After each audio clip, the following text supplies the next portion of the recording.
নমস্কাৰ ফ্ৰেণ্ডছ, আপোনালোকক স্বাগতম জনাইছোঁ ভিউচন জব চেনেললৈ। আৰু এটা অতি ভাল খবৰ আহিছে, আপোনালোকে ইতিমধ্যে গমে পাইছে DWE ফাইনালি ফিজিকেল ডকুমেণ্ট ভেৰিফিকেশ্যনৰ যি বাকী আছিল জেনেৰেল কেণ্ডিডেটখিনিৰ তেখেতৰ লিষ্ট আজি পাব্লিছ কৰিছে। আৰু তেখেতৰ ভেৰিফিকেশ্যন অহা 20 মাৰ্চৰ পৰা 11 এপ্ৰিললৈকে হ'ব। এইখিনি ন'টিছ আপোনালোকে যদি চাই ভালদৰে তেনেহ'লে আপোনালোকে ইয়াতে চাব পাৰিব। 18 মাৰ্চ অৰ্থাৎ আজি এইটো ন'টিছ পাব্লিছ কৰিছে। আৰু ইয়াতে লিখা আছে government of Assam, director of elementary education, Kahilipara, Guwahati. ঠিক আছে, ইয়াতে লিখা আছে it is for information of all concern that the recruitment to the post of regular teachers in LP UP school under the DWE Assam. ইয়াতে ডেট দিয়া আছে 20 মাৰ্চৰ পৰা 11 এপ্ৰিললৈকে ভেৰিফিকেশ্যন হ'ব। আৰু টাইম ৰাতিপুৱা 10 বজাৰ পৰা। আৰু ভেনুটো ইম্পৰ্টেণ্ট হয়, ভেনুটো ইয়াতে আপোনালোকে ভালকৈ চাব। ৰহিকা Assam agriculture university international guest house, Khanapara, Guwahati. ঠিক আছে, তো আপোনালোকে আপোনালোকৰ লিষ্ট ইয়াতে আপোনালোকৰ নাম যদি আছে আপোনালোকে যাব। একচুৱেলি এইটো দুটা ফেজত হ'ব।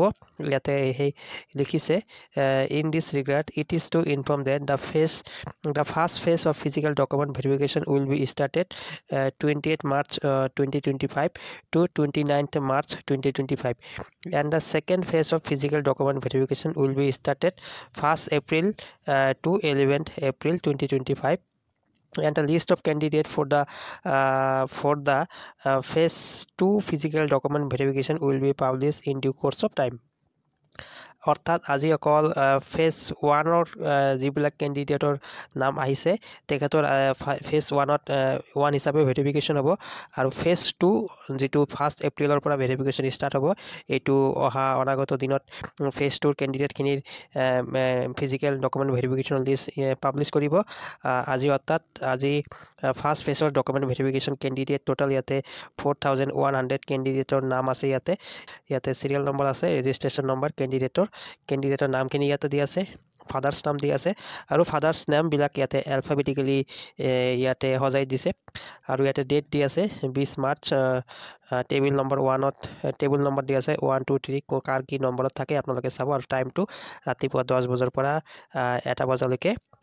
আৰু ইয়াতে আকৌ পিছবেলাও ইয়াতে ভেৰিফিকেশ্যন হ'ব। 2টাৰ পৰা ভেৰিফিকেশ্যন ষ্টাৰ্ট হ'ব 5:30লৈকে। তো ইয়াতে আপোনালোকে ধুনীয়াকৈ DWE ৱেবছাইট ভিজিট কৰিও আপোনালোকে এইখিনি লিষ্ট ধুনীয়াকৈ চাব পাৰিব। আমি অন্তিমটো পেজলৈ আহিছোঁ। ইয়াতে টোটেল 64টা পেজ আছে।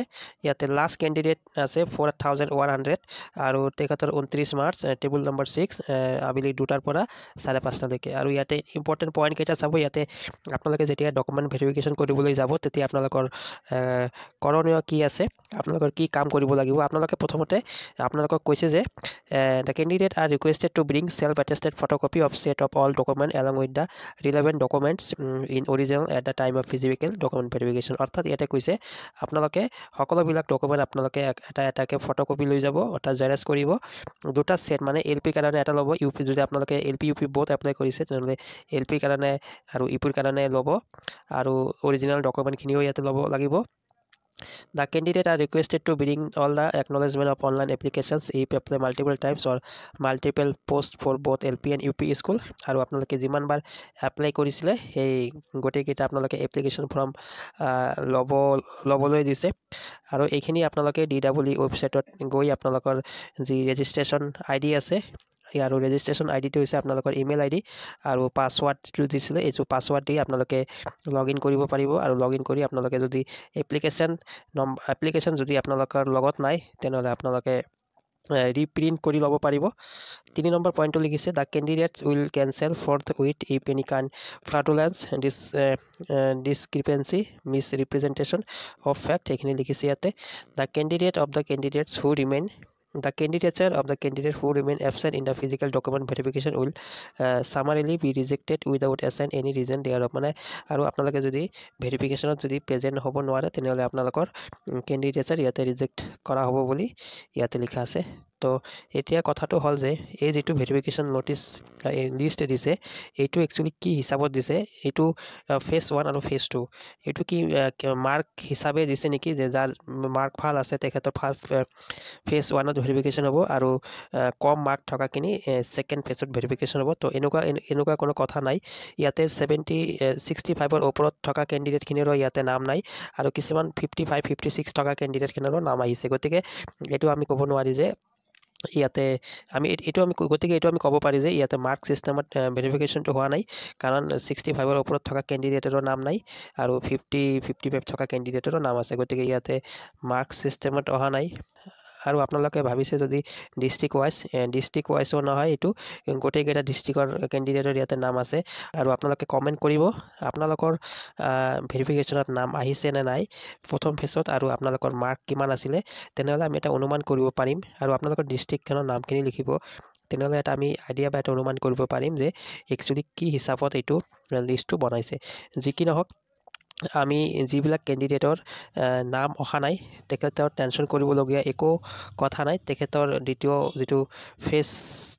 ফেজত যিটো ভেৰিফিকেশ্যন হ'ব আৰু দ্বিতীয় যিটো ফেজত ভেৰিফিকেশ্যনৰ লিষ্ট ওলাব, তাতে নিশ্চয়কৈ আপোনালোকৰ নাম দেখিবলৈ পাব।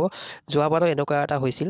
যোৱাবাৰো কিছুমান যিবিলাক কেণ্ডিডেটৰ ভেৰিফিকেশ্যন হৈছিল তেখেতৰ কিন্তু মই চাইছোঁ তেখেতৰ নাম অহা নাই। তেখেতৰ কাট অফৰ পৰা বহুত দূৰত মাৰ্ক আছিলে, তথাপিও তেখেতৰ ভেৰিফিকেশ্যন কৰিছিল যোৱাবাৰ, ঠিক আছে। আৰু এনেকুৱা হৈছিল যে যিবিলাক কেণ্ডিডেটৰ ভেৰিফিকেশ্যনে হোৱা নাই তেখেতৰো কিন্তু নাম আহি গৈছিলে আৰু পাছত তেখেতৰ পুনৰবাৰ ভেৰিফিকেশ্যন কৰিব লগা হৈছিল, ঠিক আছে। তো এইখিনি এটা আপডেট আহিছিলে, আৰু আপডেটটো অতি ইম্পৰ্টেণ্ট আৰু অতি ডাঙৰ এটা আপডেট। আমি বহু দিনৰ পৰা আমি ৱেইট কৰি আছিলোঁ। সেই ডিচেম্বৰৰ পৰা আমি ৱেইট কৰি আছিলোঁ, ডিচেম্বৰ, জানুৱাৰী, ফেব্ৰুৱাৰী, আৰু আজি মাৰ্চ পালেহি। ফাইনেলি ভেৰিফিকেশ্যনৰ লিষ্টখিনি অন্তত আহিলে জেনেৰেল কেণ্ডিডেটখিনিৰ। যিখিনি নহওক, যি হৈছে ভালেই হৈছে। অৰ্থাৎ 11 এপ্ৰিললৈকে ভেৰিফিকেশ্যন চলিব, আৰু লাহে লাহে এপ্ৰিলৰ লাষ্টত বা মে' মাহত, যি আমাৰ মুখ্যমন্ত্ৰী ডাঙৰীয়াই কোৱা ধৰণে মে' মাহৰ পৰা ফাৰ্ষ্ট প্ৰভিজনৰ মেৰিট লিষ্ট ওলোৱা আৰম্ভ হ'ব, আৰু অক্টোবৰত ইয়াৰ এপইণ্টমেণ্ট দিয়া হ'ব। তো বন্ধুসকল, ভিডিঅ'টো যদি আপোনালোকে চাই ভাল পাইছে এটা লাইক দিব, আৰু যদি চেনেলত নতুনকৈ আহিছে তেনেহ'লে এনেকুৱা আপডেট পোৱাৰ কাৰণে মোৰ চেনেলটো ছাবস্ক্ৰাইব কৰি দিব। ভিডিঅ'টো সামৰিছোঁ আমি, ধন্যবাদ।